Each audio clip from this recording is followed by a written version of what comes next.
America presidents లో Donald Trump కి ఒక డిఫరెంట్ ఇమేజ్ ఉంది. కొన్నిసార్లు చాలా తెలివిగా వ్యవహరిస్తుంటే ఇంకొన్నిసార్లు జోకర్ లా మాట్లాడుతుంటాడు. ఇంకొన్నిసార్లు ఏ టైంలో అయినా యుద్ధం మొదలు పెట్టే ప్రెసిడెంట్ లా వ్యవహరిస్తుంటాడు. మొత్తానికి ట్రంప్ కి ఒక స్పెషల్ ఇమేజ్ ఉంది అని చెప్పుకోవచ్చు. అలాంటి ట్రంప్ సెకండ్ టైం ప్రెసిడెంట్ గా పోటీ చేస్తున్నాడు అంటే ఈసారి ఎలాంటి సెన్సేషన్ క్రియేట్ చేస్తాడు అని అందరూ చూస్తున్నారు. అనుకున్నట్టుగానే అమెరికన్లను అట్రాక్ట్ చేయడానికి ఎవ్వరూ ఊహించిన ఒక స్టేట్మెంట్ ఇచ్చేశాడు. అదేంటంటే ఈసారి ప్రెసిడెంట్ గా తనని గెలిపిస్తే అమెరికాలో ఇండివిజువల్ ఇన్కమ్ ట్యాక్స్ అనేది లేకుండా చేస్తాను అని కామెంట్ చేశాడు.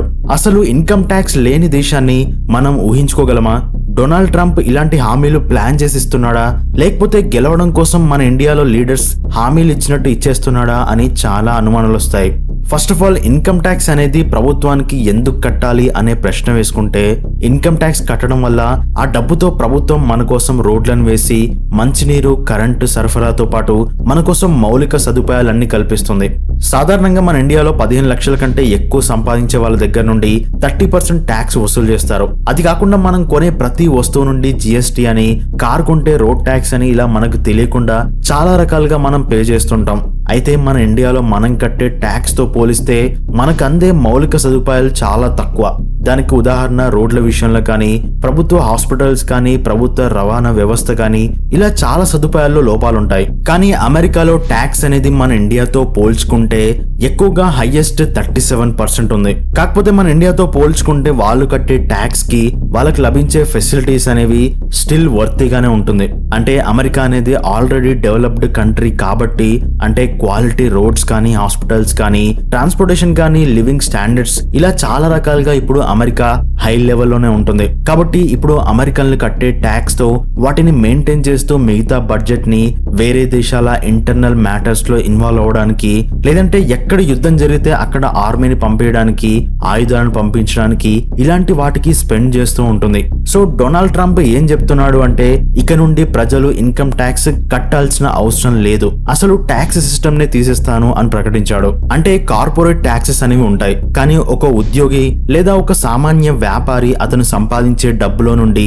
దేశానికి కట్టే ట్యాక్స్ ని ఆపేస్తాను అని చెప్తున్నాడు. ఒకవేళ నిజంగా ట్యాక్స్ అనేది లేకుండా చేస్తే అప్పుడు ప్రజల దగ్గర వేల డాలర్లు సేవ్ అవుతాయి. దాంతో అమెరికన్లు కామన్ గానే ఎక్కువ ఖర్చు పెడుతుంటారు.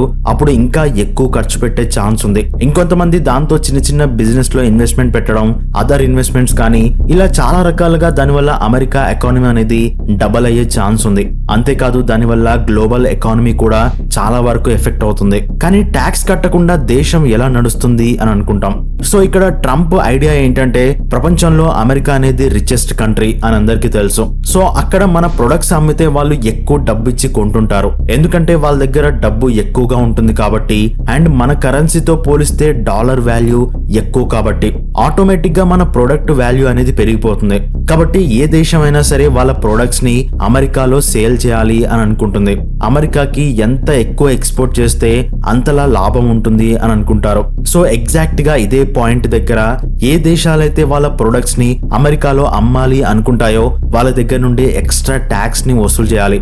దాన్నే టారిఫ్ అంటారు. సో ఈ టారిఫ్ రేట్లను పెంచితే అప్పుడు అమెరికన్ల దగ్గర నుండి ఇన్కమ్ ట్యాక్స్ వసూలు చేయాల్సిన అవసరం ఉండదు అని ట్రంప్ చెప్తున్నాడు. దాంతో పక్క దేశాల నుండి డబ్బు వసూలు చేసి మన దేశాన్ని నడపడం చాలా ఈజీ అనేది ట్రంప్ ఉద్దేశం. ఎగ్జాంపుల్ కి ప్రపంచంలోనే బిగ్గెస్ట్ ప్రొడక్ట్ మ్యానుఫ్యాక్చరింగ్ అనేది చైనాలో ఉంది. ఆ ప్రొడక్ట్స్ ని అమెరికా లాంటి దేశాల్లో అమ్మితేనే వాళ్ళకి లాభం వస్తుంది. కాబట్టి ఖచ్చితంగా వాటిని అమెరికాలో అమ్మాలి అనుకుంటుంది. అప్పుడు అమెరికాకి టారిఫ్ ని పే చేయాల్సి ఉంటుంది. అప్పుడే అది అమెరికాలో అమ్ముకోగలుగుతుంది. అండ్ ట్రంప్ పవర్ లోకి వస్తే ఇప్పటికే చైనా నుండి వచ్చే గూడ్స్ కి 60 నుండి 100% టారిఫ్ ని విధించబోతున్నారు అని ఫిక్స్ అయ్యాడు. అలాగే ప్రెసెంట్ అమెరికాలో టారిఫ్ అనేది 10 to 20% ఉంది. ఒకవేళ ట్రంప్ వస్తే దాన్ని 50% చేసే ఉద్దేశంలో ఉన్నాడు.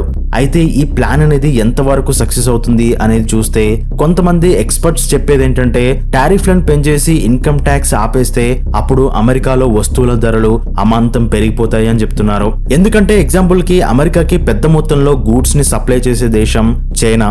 సో ఇప్పుడు అమెరికా టారిఫ్ రేట్లను పెంచేస్తే చైనా నుండి ఎక్స్పోర్ట్ చేసే కంపెనీలు ప్రొడక్ట్ కాస్ట్ ను కూడా పెంచేస్తాయి, లేదంటే ఎక్స్పోర్ట్స్ అనేవి తగ్గిస్తాయి. ఈ రెండిట్లో ఏది జరిగినా సరే అమెరికాలో వస్తువుల ధరలు విపరీతంగా పెరిగిపోతాయి. దీని ప్రభావం ఎక్కువ మొత్తంలో మధ్యతరగతి లేదా దిగువ మధ్యతరగతి అమెరికన్ల మీదనే పడుతుంది. అప్పుడు ఇన్కమ్ ట్యాక్స్ తీసేయడం వల్ల పెద్దగా ప్రయోజనం ఉండదు. ఎందుకంటే ఇన్కమ్ ట్యాక్స్ కట్టకుండా మిగిలిపోయిన 37% ట్యాక్స్ ఇన్కమ్ అనేది తక్కువ ధరకు కొనుక్కునే ప్రొడక్ట్ ని కూడా ఎక్కువ కాస్ట్ పెట్టి కొనడానికి అయిపోతుంది.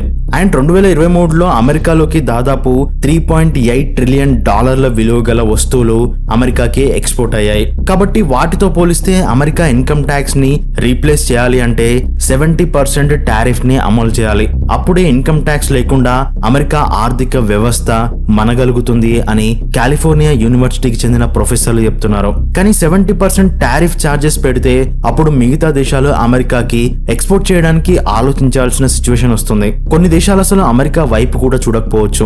అప్పుడు ఆటోమేటిక్ గా అమెరికా ఎకానమీ అనేది కుప్పకూలిపోతుంది. సో అమెరికన్లకు ట్రంప్ చెప్పేది వినడానికి కొంచెం ఇంట్రెస్టింగ్ గా టెంప్టింగ్ గా ఉన్నా సరే దాని లోతుకు వెళ్లి చూస్తే అది ఇంపాసిబుల్ అని అర్థం అవుతుంది. కానీ వాటికి కూడా ట్రంప్ దగ్గర సొల్యూషన్స్ ఉన్నాయని కొంతమంది సపోర్ట్ చేస్తున్నారు. ఎందుకంటే ఇన్కమ్ ట్యాక్స్ తీసేయడం అనే ఆలోచన ఇప్పుడు కొత్తదేం కాదు. మన ఇండియాలో సుబ్రహ్మణ్య స్వామి అనే బీజేపీ లీడర్ కూడా ఇండియాలో ఇన్కమ్ ట్యాక్స్ ని ఆపేయాలని ఎప్పటి నుండో చెప్తున్నారు.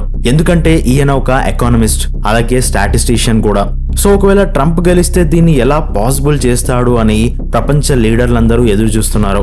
అండ్ ప్రెసిడెంట్ ఎలక్షన్స్ లో ట్రంప్ గెలవడానికి ఇదొక్కటే కాదు, అక్కడున్న హిందువులను అట్రాక్ట్ చేయడానికి బంగ్లాదేశ్ హిందువులను జో బైడెన్ పట్టించుకోలేదు అని, వాళ్ళ మీద దాడులు జరుగుతున్నప్పుడు వాళ్ళ సేఫ్టీ గురించి ఆలోచించలేదు అని కామెంట్ చేశాడు. ఒకవేళ తనను గెలిపిస్తే అమెరికన్ హిందువుల తరపున పోరాడుతాను అని, బంగ్లాదేశ్ లో హిందువులను రక్షిస్తాను అని చెప్పుకొచ్చాడు.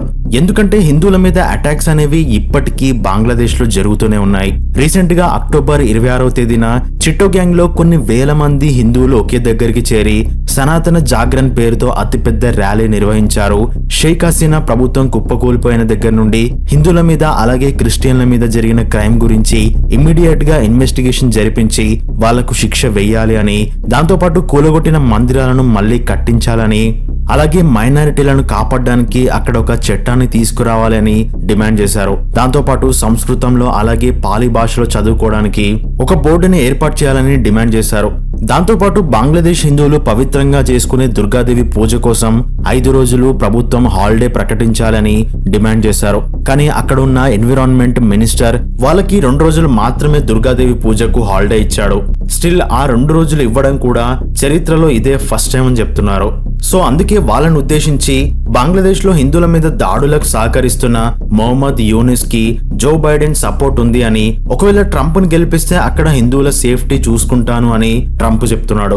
సో ఒక్కసారి ఎలక్షన్స్ వస్తే ఏ దేశంలో అయినా ఇదే పరిస్థితి. ఎందుకంటే కెనడాలో సిక్కుల ఓట్ల కోసం జస్టిన్ ట్రూడో ఖలిస్తానీ తీవ్రవాదులకు సపోర్ట్ చేస్తుంటే, ఇంకోవైపు అమెరికాలో ఉన్న 2.5 మిలియన్ కన్నా ఎక్కువగా ఉన్న హిందువుల ఓట్ల కోసం డొనాల్డ్ ట్రంప్ హామీలు గుప్పిస్తున్నాడు. సో నవంబర్ 5వ తేదీన జరగబోతున్న ఎలక్షన్స్ లో ట్రంప్ గెలుస్తాడా లేదా అనేది చాలా ఇంట్రెస్టింగ్ గా మారిపోయింది. సో ఇది ఈ వీడియోలోని ఇన్ఫర్మేషన్. వీడియో నచ్చితే తప్పకుండా ఒక చిన్న లైక్ చేయండి అండ్ మీ అభిప్రాయాన్ని కింద కామెంట్ రూపంలో నాకు తెలియజేయండి. అలాగే మన ఛానల్లో వీడియోస్ నచ్చిన వాళ్ళు తప్పకుండా సబ్స్క్రైబ్ చేసుకోండి. And thanks for watching.